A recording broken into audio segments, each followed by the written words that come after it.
Galos turned 26 just a couple of weeks ago. He defeated the #1 seed, Peter McGrail from Great Britain, on a split decision yesterday. A good bout between two very tactically sound boxers, both southpaws. Galos was very patient, might have been a shade fortunate to get the decision, but both men already through to Tokyo, all the quarter-finalists qualifying for the Olympics. Galos through to the semi-final, 2013 youth champion. Here is his opponent. We did see Samuel Kistohurry yesterday in the quarter-finals, defeating Azerbaijan's Tayfur Aliyev. And Tom, you were impressed by him yesterday. Very much so. Battle of 26-year-olds and battle of the unseeded. But Kistohurry is really coming on. Four-time national French champion. He's worked his way in here to the semis, continuing his fine recent form, beating highly ranked Shadalov and Asilkalov in the well-respected Cologne World Cup. And you know, you want to be on this kind of a roll with the Olympics just around the corner. Certainly Galos and his team have handled this past year very well. They're both right where they want to be. These two have history from the Box Sky Memorial. Takes place February each year in Debrecen, Hungary. In the final this year, Kistohurry was victorious. A year previously in the final, Galos was on top. So this is the decider, I guess. Unless they meet again in Tokyo, of course. Galos, the southpaw. Kistohurry, the taller of the two in blue. And they are just weighted right in the middle of the ring. Not quite a phone booth because there's a lot of movement, but they're not really moving away from each other at all. Kistohurry impressing already with the accuracy of his shots, getting through the Galos guard. And he takes those shots from Galos on the gloves. Both open for business here in the first minute. Body shot from Kistohurry lands. Galos ducks under those shots. Body shot again from Kistohurry, followed by a right to the head. And he's already showing more of what we saw from him yesterday. Yes. He's quick. And as you mentioned, taking a lot of punches on the gloves. There's a big right hand. That got through from Kistohurry and the left. Galos was very patient yesterday, good at picking his shots, and he did so well against Peter McGrail. Is he too patient here in this round? Well, Kistohurry has landed more than his fair share of shots, and Galos will need to produce something big to win it. It's all Kistohurry at the moment. Yes, and Galos, out of respect or uncertainty, is not really throwing many punches. First warning, double warning.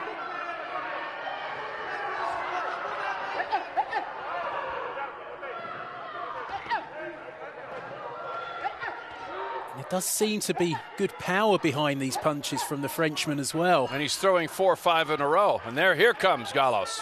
But again, most of them taken on the gloves.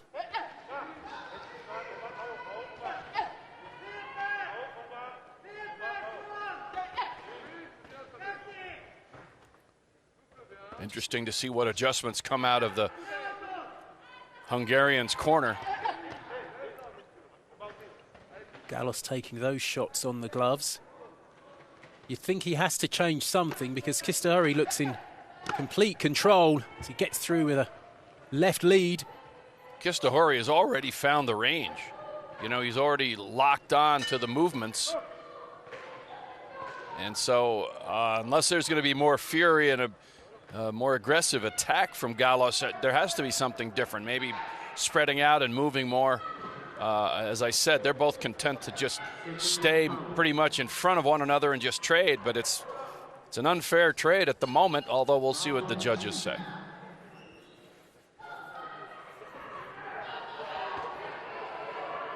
Galos has somehow got to get through the Kistohurry lead. And Rory, you of the big proponent of the 10-8. This wouldn't be that far from a 10-8, in my opinion. It did cross my mind, but I think 10-9 is right. Yeah. One judge has given it to Galos, which is a bit of a surprise. I didn't think he showed an awful lot in that opening round. But Kistohurry ahead on 4 scorecards. Let's see if there's a different tactic from Galos.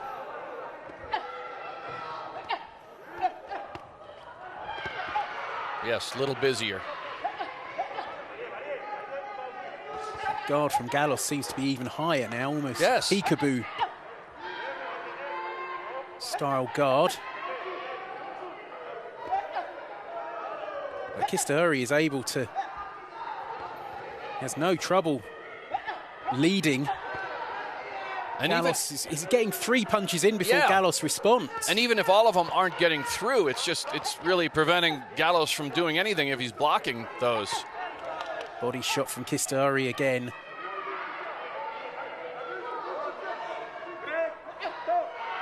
Frenchman just really has a great command. He is, in some respects, being allowed to have the bout his own way, though. Yes, he is. I'd like to see Galos just try something, even if it's roughing him up a bit or something just to change the momentum. Referee speaking to both men.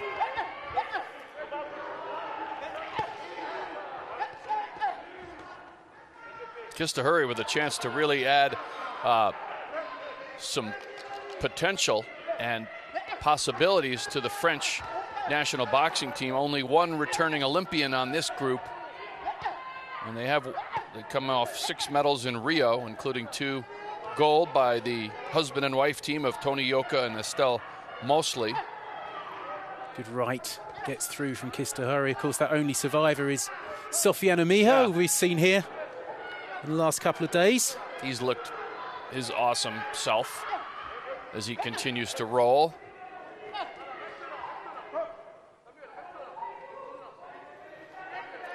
Minute to go, inside a minute, round 2.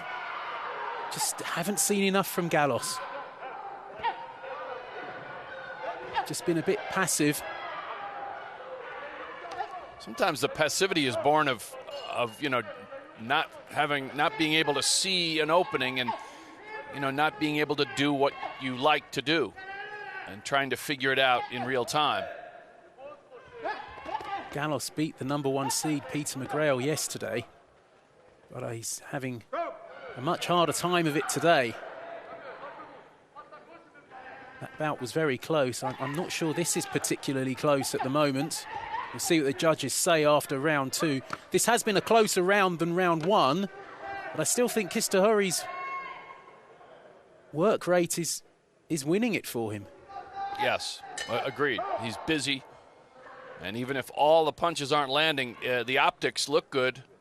Some are, and we'll see what the optics are from the round 2 judges. I mean, oftentimes Kistohurry is just standing there trying to line up the shots, and there's nothing coming and there's no movement. He's just trying to figure out where he wants to hit next. But we should remind everybody, even lest we forget, that it's a difficult task to go back-to-back days, sometimes 3 in a row, especially for the larger weights. Not the case here. But, yeah, there you go. Across the board for Kistohurry, so he's 2 points clear on 4 scorecards. And we don't know if there's trouble making weight. There's all these things that, like they say, we don't know what we don't know. They have had a big workload here. And this resembles his latest in the trilogy, this one going the way of the second match between the two. That's right. The most recent clash in the Box Sky Memorial Final went Kistohurry's way. This is trying to put he needs. That's exactly what I was going to say. We haven't seen too much attacking intent from Galos He's been happy to wait for Kistohurry to come forward, and even then he's been a bit slow on the counter. Now he needs to press forward and try and win this bout somehow, but 2 points down on 4 scorecards means he needs a stoppage. Good combination from Kistohurry. His hand speed was impressive yesterday and same again today. And he's just being allowed to just rock and roll right in front of the Hungarian.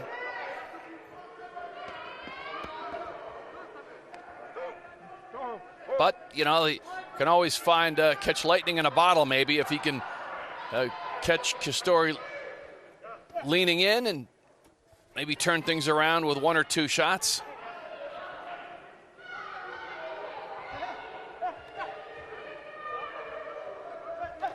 Could be famous last words, but Kistohurry looks a bit too organised and a bit too street smart to fall into that trap.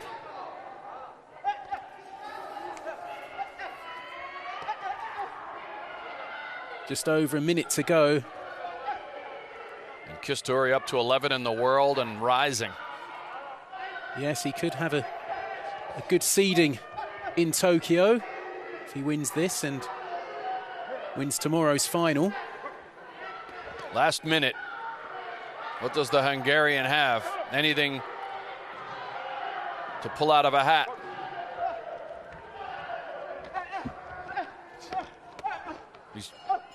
He's bringing it. And now a little dancing. Referee breaks that up. 30 seconds to go. Galos hasn't shown anything to suggest he could land that big shot which would alter the course of this fight. Now this has the markings of a man, maybe 2 men, who the last time they had a bout, you know, maybe Kistohurry figured things out, because he looks like there's no mixed message in his plan. He knows right exactly what he's doing. Crunching right off the ropes from Kistohurry. Hand in the air. He's pretty confident, and rightly so. Good display from the Frenchman. And definitely one to watch in Tokyo. Got to finish business here first. We should be going through to the final. We've got our second featherweight semi-final coming up in a couple of minutes between Ukraine's Mykola Butsenko and Albert Batigaziev of Russia. Big picture, though, Rory, this was a stress-free battle. They both know they're going. It's just more prep and work for both of them, and here's the result. The winner on point by unanimous decision. In the blue corner, representing France, Samuel Kistohurry. No surprise, unanimous points decision for Samuel Kistohurry. Both men already, of course, assured of their place in Tokyo, but Kistohurry, last 2 days, he's really laid down a marker. And definitely one to watch. And now they're almost into the full schedule for the training, the weaning down a little bit, you know, working with nutrition. It's so much goes into it. Then the travel. There'll be no family, obviously, with the boxers this time in Tokyo, so maybe fewer distractions. But the other side of the work just begins before they get